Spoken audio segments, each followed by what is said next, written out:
Sandy Brankovic.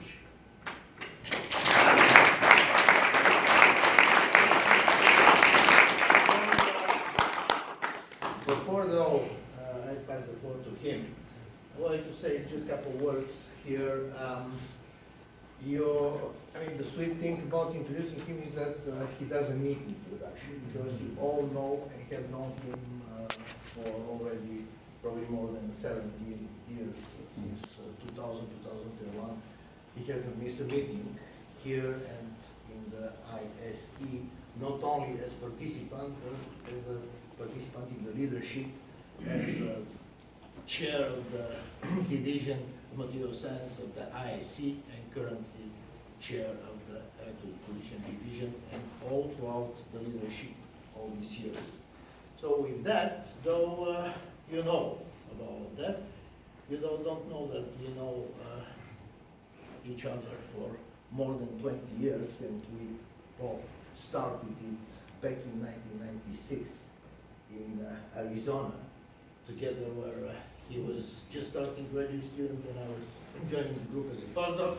So we had glorious 4 years over there together, and with a nice group of people. And it was over there when he used band-aids, some just small houses, and other just tiny bit of details and old STM plate to design a setup for in situ nano indentation as a student in 4 days.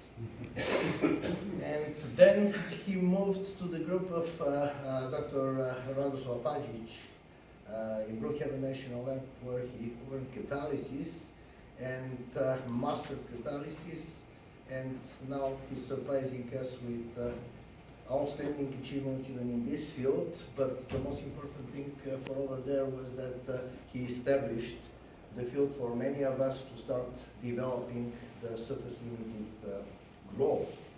And his first experiment was also done in a jar covered for oxygen isolation with just some bag from Walmart or something like that, I guess. And this ingenious thing is working today in many different configurations, and we all know him on that. So then he moved to Seagate in the 2002 or 2003, and he mastered the magnetic technologies and electroplating of magnetic materials, where he's again a leader these days. And since the fall of 2005, I guess, he's been with the faculty of University of Houston, and he's been working in all these directions that he learned in his education, and keeps being research father of outstanding people who have been regular attendees of our meeting and other meetings. What is just amazing also to mention about him. And finally, before finishing, just to tell you that it was about some time ago when I had a dream, and in this dream I was introducing Stanko to a broader audience in a northern city with a harbor and the Baltic Sea. It seems to me, though, that this national harbor introduction is kind of a warm-up, because the best of him is yet to come, so Stanko is all yours.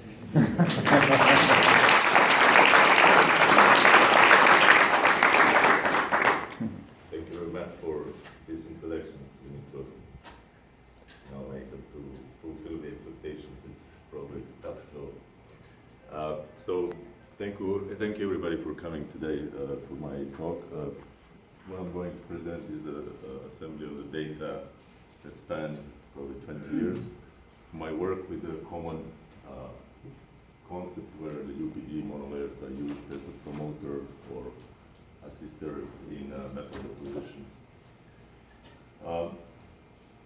Since I'm in academia last 13 years, I would not be doing the justice if I don't say that this award actually is a big credit of my current and past students and postdoc who actually did the work, and who were actually inspiring me for better science and experiments. I also have to acknowledge my current and past collaborators who, in some capacity, enabled the research to flourish in my lab at the University of Houston. And in the end, of course, because everything we do is these days expensive, funding was a very important part of the success too. Motivation for my work comes from the common knowledge where we use thin films pretty much in everyday life in many forms. My particular interest is catalysis, where actually I'm really interested in the properties of the catalyst monolayers. The main tool to synthesize them is actually deposition. Then also, the research I inherited during my tenure at Seagate is related to the spintronics and spin polarized transport and magnetic recording technology, where sometimes we are desired on high quality, small thickness films. Recently, I also work with the oil and gas industry, where now the interest is in chemical-resistant sensors, which are typically thin films of certain properties, and of course, a great driver of the whole business is the microelectronics and MEMS technology, where in various forms electric deposition is enabling method for high-throughput manufacturing. So before I go further, I would like to tell you that I'm going to use some language so to introduce the basic terminology in terms of kinetics aspect of thin film growth. I have to mention that basically what really defines the growth mode in terms of kinetics is the competing length scales. And the first one, and probably the most important one, is the length scale, which we call L alpha here, which is basically indication how strong is the Schroeder barrier for step-down process during the diffusion of the atom to incorporate in the growing layer. Then we have a length scale defined by the miscut of the surface, as Owen explained, which basically indirectly tells you how, in average, the width of the terrace is on your surface. And then we have a length scale that is defined by nucleation density, which is basically average spacing between the nuclei on the terrace, or actually inverse to that is actually nucleation density, which is the number of nuclei per unit area. And then what defines the growth mode in terms of kinetics is the relation between the competing length scales.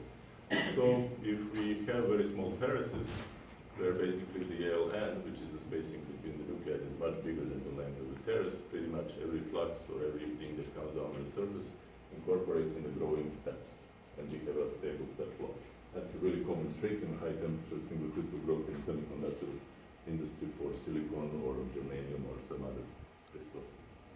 Now, if the situation is where this length scale defining Schroeder barrier is much bigger than the average spacing between the nuclei, then what you have a situation is the probability of the nucleation on top of the cluster is much larger than the probability of the atom to step down and incorporate in the growing layer, and then you have 3D growth. Yet, if the opposite is true, you have a 2D growth. And you can easily go from one mode to another, or basically desirable 2D growth, if you can somehow enhance the diffusivity, either for step-down process or for the diffusion on the terrace, or enhance the nucleation density or make the cluster smaller. And then you can actually basically reduce the value of the L alpha, and that's why you get from this situation to this situation and have a layer by layer growth. That's in theory. And if you do Monte Carlo simulation, this is a textbook example how you can play with some parameters of the code and get 3D, 2D type of games. In reality, it's a much more difficult job. Now, before I go and tell you how we do it with UPD layers, I'm going to tell you a few things about UPD, although everybody's familiar with this concept. But it's a beautiful gift of the nature to us. But we talk about monolayer deposition, and it's basically potential dependent absorption process. And if you look these two isotherms for the simplest possible situation where you have a single phase system like lead on gold or copper on gold from perchloric acid, those absorption isotherms will show you coverage as a function of the ambient potential. If you look at the situation where you have very low coverage, the UPD layer starts always with populating the defect sites. And in this particular arrangement, what you can expect is that it will mitigate the height of the Schroeder barrier. In the intermediate range, if the UPD is present on the surface during the growth, UPD layer starts to nucleate on the surface of the terraces and also continue to populate the defect sites. In this arrangement, you can expect that UPD layer can act as a seeding of the nucleation sites for the coming down atoms of the different material, but also it does mitigate the Schroeder barrier too. And finally, in the form of the full monolayer on the surface, what you can expect is that UPD actually does all of this, but also enhances the diffusivity because the coming down atoms actually can diffuse much faster on top of the UPD layer because the bonding is weaker than on the top of the substrate. Right? We can model this behavior in terms of the coverage versus antipotential using some of the absorption models. The most general one for single-phase systems is actually derivative of the Berkenstein model, where we actually use Frumkin and Temkin terms to explain departure from the equilibrium Lambert type of visit. And so now that brings me to talk about surfactant effect of UPD layers on the growth of the thin films. Now, basically, in this particular situation, what we commonly see as a 3D growth, we can induce 2D growth, and this is purely done by enhancement of the diffusivity for step-down process or for terrace diffusion. And in a case where the coverage of the UPD layer during growth is small, most likely we are basically just mitigating the height of the Schroeder barrier for step-down process. In a case where the coverage is much bigger, then we are most likely reducing the curation barrier for step-down process and for the diffusivity on the terrace. And here's an example from a long time ago when I was a PhD student, where we basically, typical system, which is a silver growth on gold with the presence of the UPD layer in the solution, where you can see the linear sweep fluotometry with the silver ions in the solution and the silver and lead ions. You can see a UPD peak of lead on growing silver layer. If we keep the coverage of layer at the optimum, which is 0.8 monolayers, we can see that step bunches of the existing gold surface actually debunch through the step flow mechanism, which is an indication that you have significant reduction of the Schroeder barrier for step down diffusion. And so with some vicinal surface, which is this one, or actually highly viscous surface like this one, you can go to really smooth silver on gold layer in only 100 monolayers. That's significant reduction in the roughness just by actually having a very, very smooth 2D growth. In reality, when you look at these things, that debunching, you start for something like this, and then you apply the potential, what lead UPD does actually makes the step flow progresses from the original surface, and then you end up with a really something like this. The most recent data we didn't publish, and we will, typically I expect this to be done before my student Donjan graduates, is that we look at the system of copper and ruthenium. The full talk about this subject is already done on Monday. I'm just going to give you a snapshot of these results. But we have a system which typically grows 3D, and we make it grow 2D because the 3D transition happens as soon as you enter the OPD region for copper growth, due to the fact that first, copper has a high Schroeder barrier, and second, there's a high strain in the copper on ruthenium. And on top of that, the oxide present in the ruthenium surface is not fully reduced by the time you enter the OPD region for copper growth. And so what happens is that although you form the UPD layer of copper ruthenium, as soon as the full UPD layer is formed and you go into OPD, you start seeing the 3D protrusions, typically on some kind of a defect site like terrace, or actually, sorry, step. Now what we do is basically, here's the voltammetry, we add lead in the solution, so you can see in the voltammetry that you have copper UPD on ruthenium, then you have lead UPD on ruthenium, which is basically lead UPD on copper covered ruthenium, which is now some kind of form of the dynamic surface where copper already grows and you're depositing lead. Then you can split this lead layer, split the copper, which is OPD and UPD together here.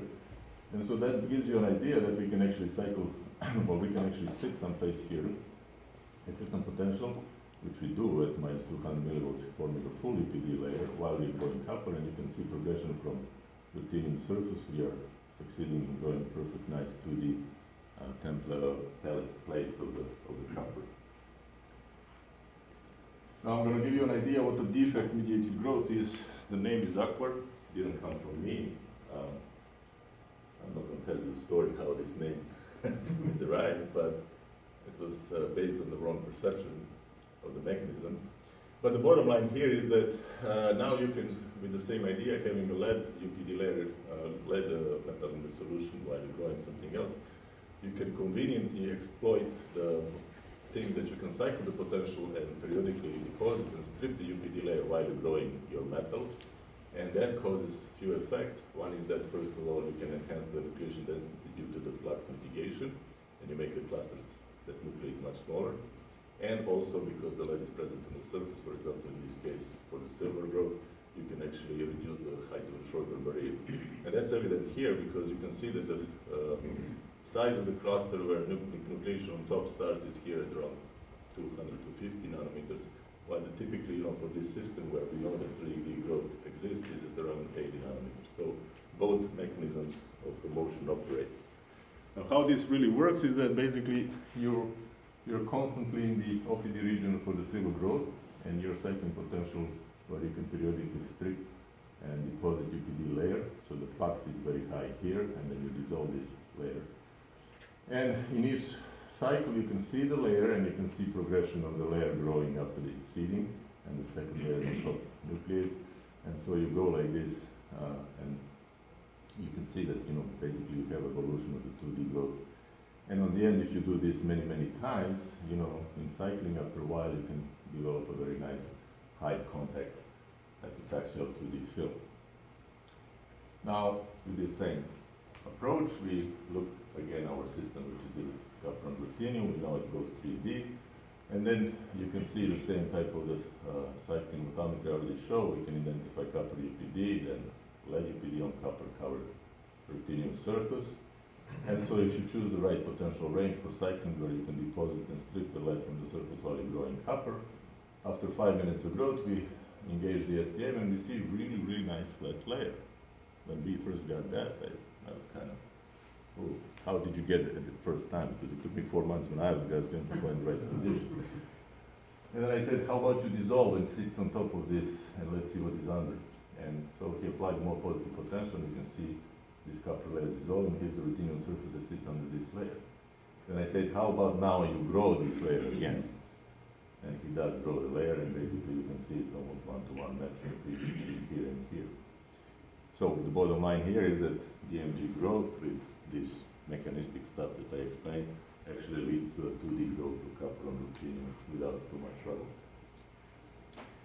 The third example, how we can use the UPD layers to promote the evolution of 2D growth mode in the system, which is typically 3D, like platinum and gold, is actually something a little bit more different. And they call it surface limited redox replacement, but it's actually not a justice to the entire process, because the process involves first electrochemical step where we deposit UPD layer on the substrate surface, and then we go into electrolyte step where we have a redox reaction between UPD layer and the metal ions of interest, which form actually a 2D monolayer. And for example, platinum, that is a typically high melting temperature, high surface energy, high surface stress material, nucleates always 3D on almost anything, because rarely any material has a higher surface energy than platinum. We can actually trick the system to actually nucleate metastable 2D clusters, which for applications in catalysis is good enough. And this is done by actually a few effects. These two I already explained, but the third one is actually by doing this in a solution which actually is free from UPD ions and only has the metal of interest that needs to be deposited and replaced in UPD, you actually generate a huge driver for redox process, and that causes the nucleation rate to be huge, and then because of that you can go from something 3D to 2D. Let me give you an idea how this really works in reality. So the driver for this redox process is actually difference between electromotive force and the couple of the metal consisting UPD and metal of interest to be deposited, reduced where the UPD shift at defined coverage tending to 0. So this is your driver for the redox process. Now, if you depart from standard conditions, which means if you really have a small concentration of UPD metal ions in the solution, basically the reversible potential for your metal consisting UPD shifts way more negative, and then you have a huge driver for your redox process. What that really means, if you calculate the nucleation rates based on this story, they are very much dependent on this ratio of the stoichiometric coefficients in the redox process. And what is interesting enough, they predict basically for some kind of constant ratio of these activities of the metals in the redox process, that they should differ several orders of magnitude. The problem is in reality we don't see that. And that means that thermodynamics doesn't give you a full story why this really works. Then we went back to kinetics of nucleation for this process. And basically we studied this and we concluded that basically nucleation density during the redox or surface limited redox replacement is a function of the starting coverage of the UPD metal. There's a prefactor here I'm going to address, very important one. But you can see basically the relation between nucleation density and coverage is actually rooted in the basically dependence of the nucleation density and the deposition flux. But this geometric term is also very important to appreciate because the metal ions that actually exchange with the copper incorporates here within a UPD layer while the UPD layer is still present do not contribute to the nucleation actually, the only the ones that are on the free surface. And then these, as the UPD layer is getting stripped away, contribute to the growth state. So this geometric factor actually gives you the rise to this kind of a bell-shaped curve. All right, important thing to appreciate because in catalysis I'll spend 2 more minutes talking about this, is that, inverse of the nucleation density gives you basically average size of the clusters as a function of the coverage, and basically if you're designing your catalyst and you know what you do, this is something to worry about. But let me go back to this prefactor, which is very important because as you will see, it's defined here and it's a function of the stoichiometric coefficients in the redox process.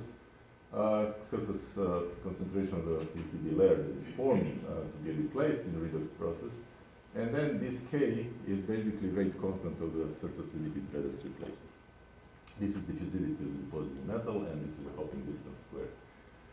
One important thing for you guys to appreciate is that all these parameters here, although you can change them from system to system, choosing rate of redox process, because this is the third root of this whole thing, you can basically get the variation in the cluster size of order a few percent.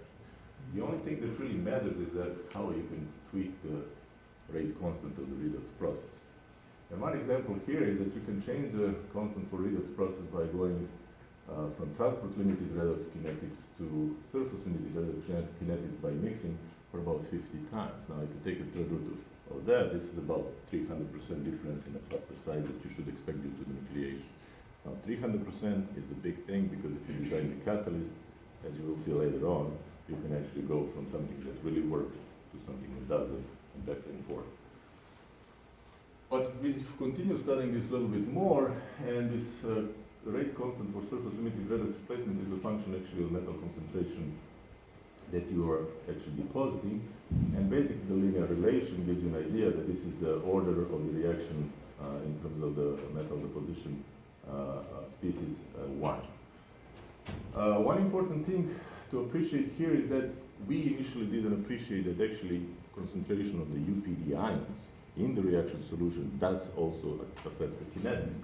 When we have a closer look to this, we did realize that the relationship is linear, and we were sitting on top of this data because I'm always pessimistic about something that looks too good to be true for about 6 months, and then I went back to my graduate physical chemistry books, and I did realize actually that, I should realize that much earlier, I would publish a paper earlier, is that actually this is a typical example where you're sitting in terms of the charge transfer theory in inverse Marcus region. Because the activation energy for activated complex, delta G star, is actually a function of the free energy of your process.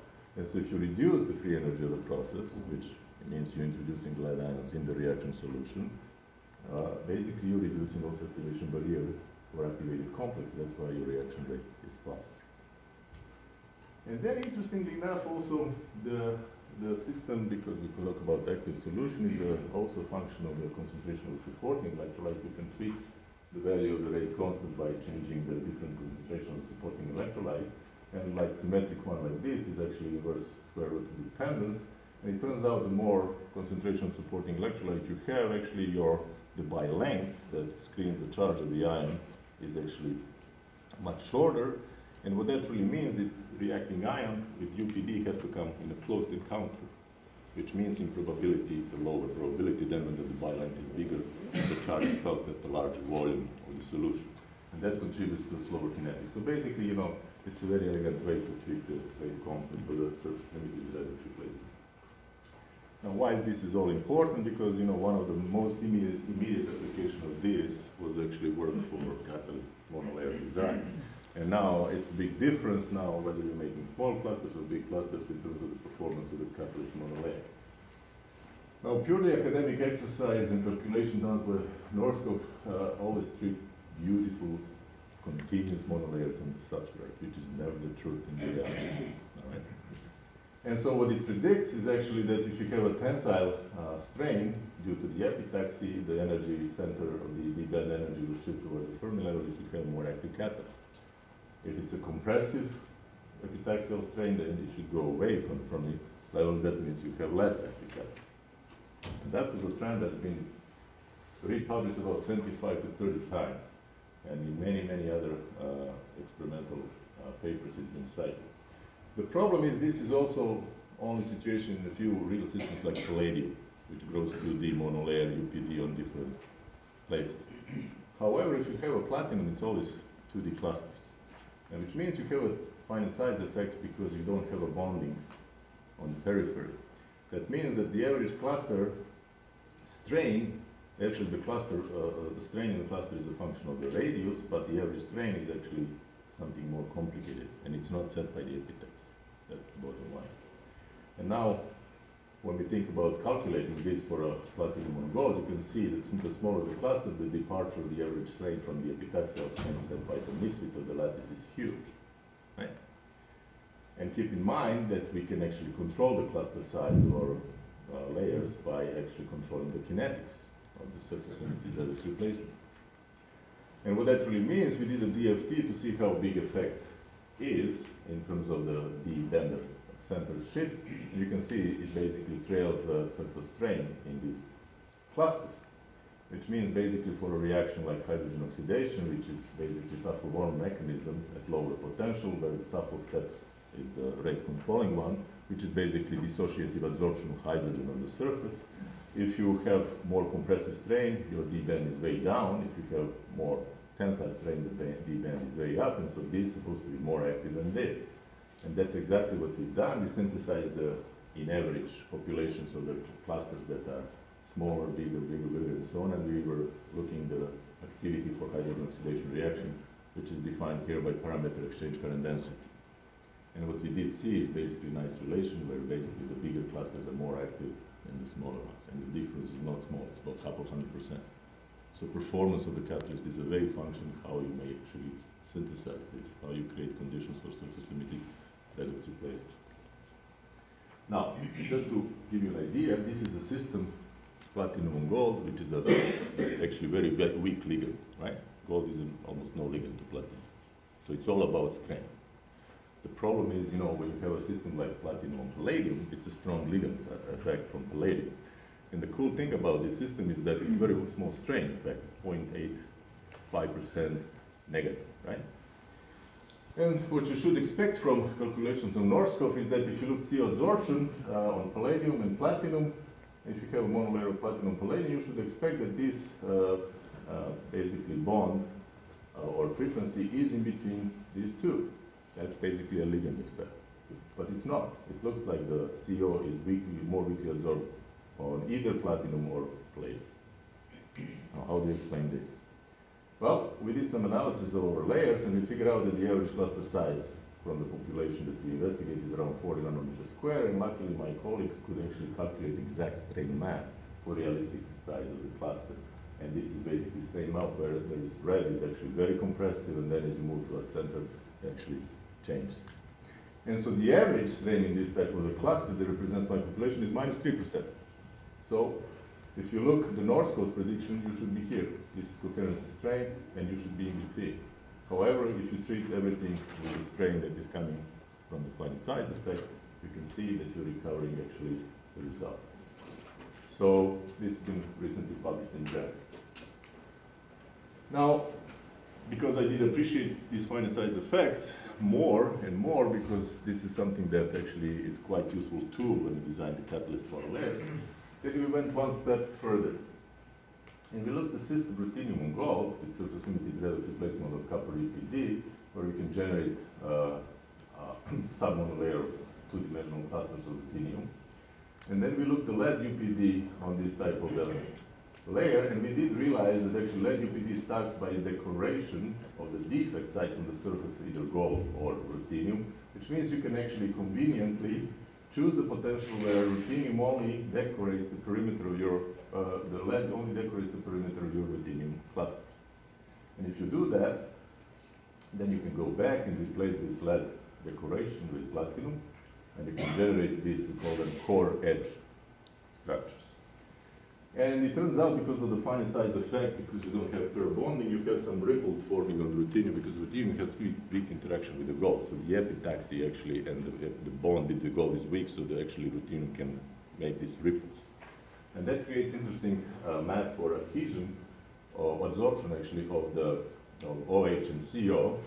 And to make it story short and not make this catalysis story, it turns out that this is extraordinary big functional catalyst which activates CO oxidation at zero versus saturated electrode.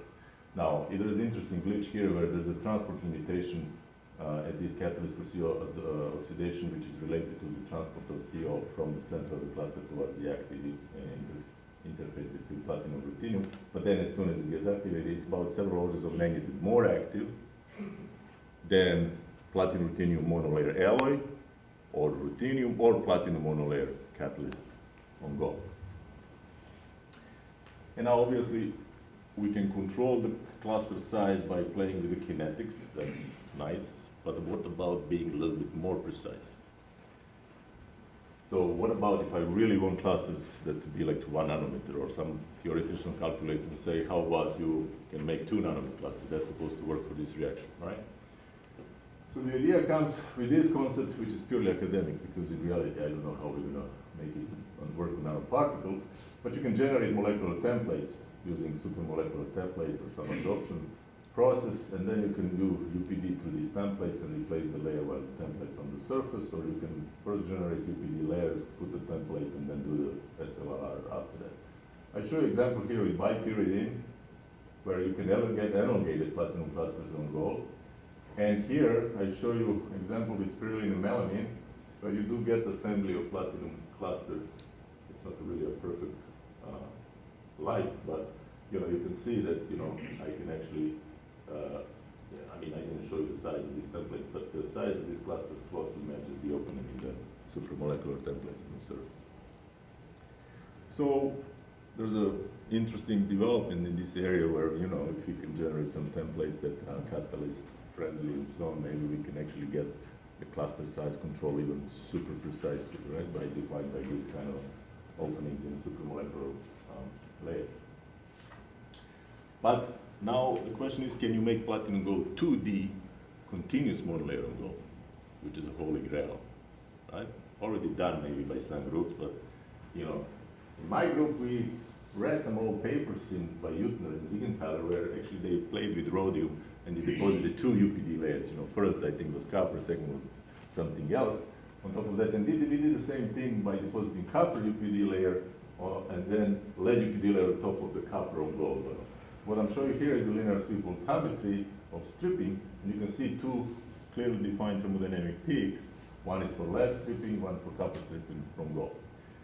Then we sit here with STM and we were looking how this really strips, and you can see that basically I can strip lead layer, but I do have some clusters still remaining on the surface of copper UPD on gold, which is an indication that there is some alloying going between lead and copper UPD layer on gold, right? But anyway, to make the story short, if we do replace this bilayer now with platinum, we get 2D platinum layer on gold. There's no clusters here, there's no boundaries, we just don't have enough materials to form a full platinum monolayer, but this is a 2D, this is a signature of the platinum layer on gold. The problem here is that we never published this, is that the student that has done this, that was doing this, left to work for Tom and publish science paper with Tom, But he didn't want to stay longer with me to convince me that this works every day, because I don't publish if it doesn't work every day. And then I could not reproduce this so successfully after that, and that's the only reason I'm still holding it in the shop, right? So, Tom, you're partially guilty. All right. If you look beyond monolayer morphology, using SLRR, there was a significant development, beautiful variation on this same idea, where you can actually go and repeat it several more times and generate monolayer. Mike Weger did first for surface enhanced Raman studies, and Vicky has been quick to really master the thin film deposition using either solution shuffling or actually sample shuffling or solution shuffling, which is done by John.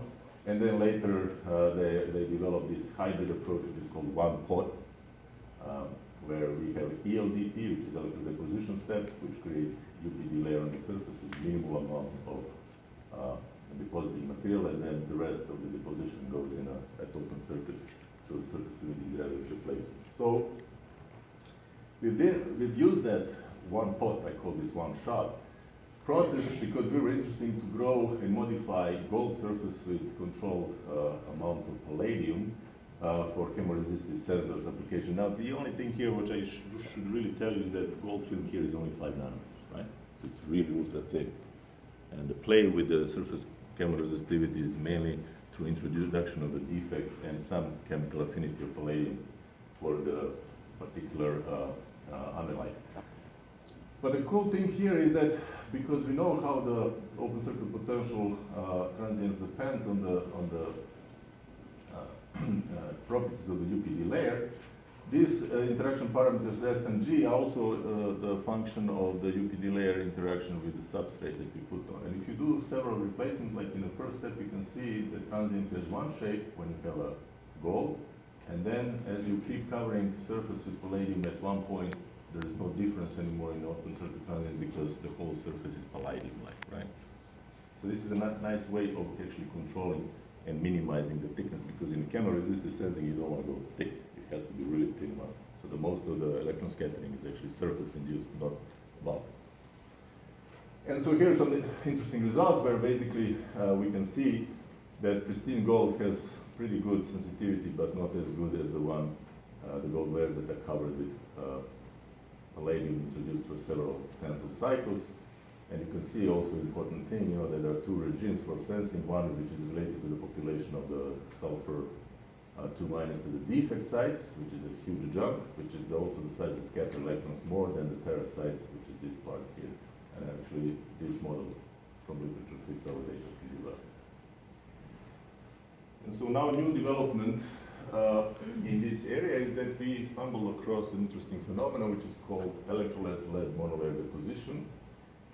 And to make a story short, which is when we have let's say, gold in a solution which contains only lead ions, and we introduce reduction agents like vanadium 2+, the open circuit potential changes, and there's a wiggle here that is a signature process of the formation of the UPD peak at the same potential as in the cyclic voltammetry, and then open circuit stabilizes at the potential where you have a stable UPD layer.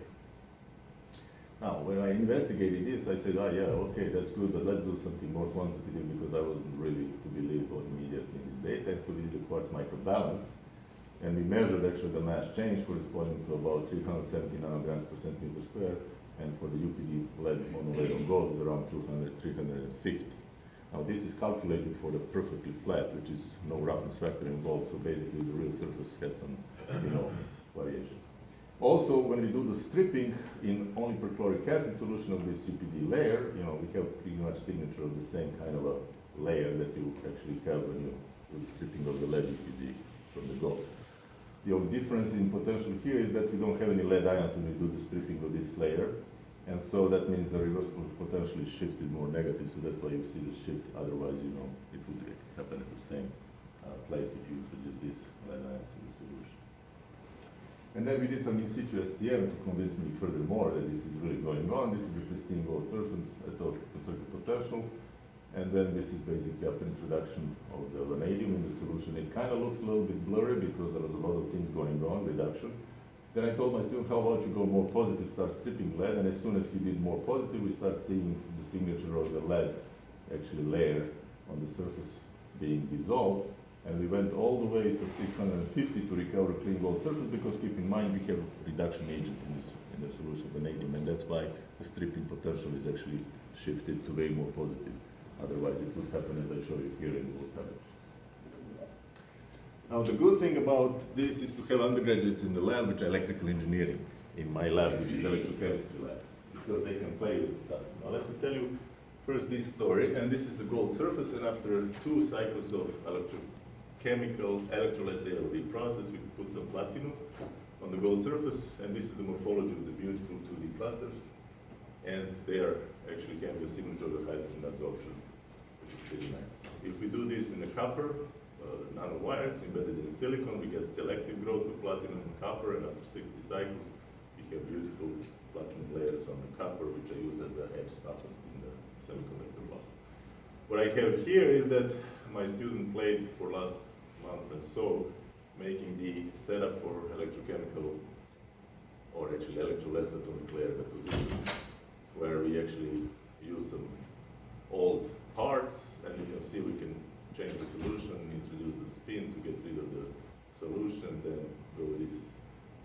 And we can integrate this with the computer controlled units to control the time and so on. It's pretty nice, you know, we are now growing GMR layers, electroless layers, all sorts of stuff.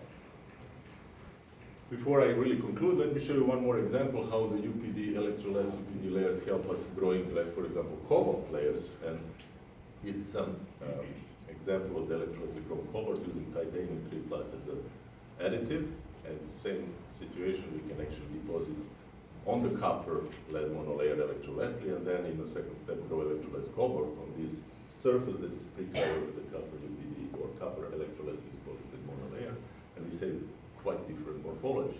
And the morphology is so good because it's only 5 nanometer cobalt, we don't see the grain boundaries and this roughness as we see in our original cobalt layers. We see very high quality grain boundaries, very dense layers, and they show magnetic hysteresis look at 5 nanometers. Or if we did TEM, we don't see any signature of the lead in the material. It's basically all cobalt on top of the copper. On the end, those are the conclusions which are really general and summarizes the advantages of using electrochemical deposition assisted by UPD monolayers. Which I really focus on the last item is that it seems that there's a lot more things to be discovered. One is electroless. I'm promoting myself here a little bit, but I apologize, because I see this is a really easily implemented if everything is done right. So I guess more popular method will become as we publish these papers. For younger generations, I give them a little of the message that, you know, I fall in love with electrodeposition as a student of chemical engineering in a physical chemistry lab.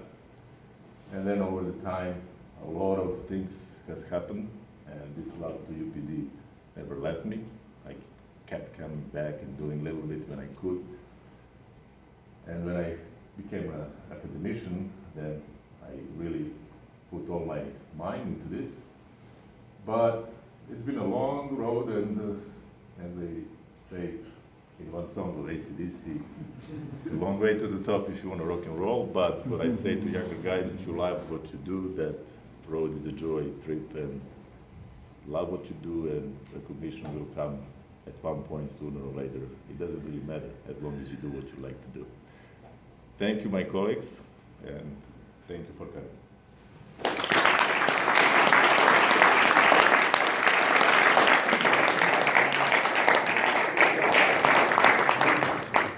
Usually at award addresses we don't have any question and answer session, but certainly Stanko will be happy to talk with you outside later.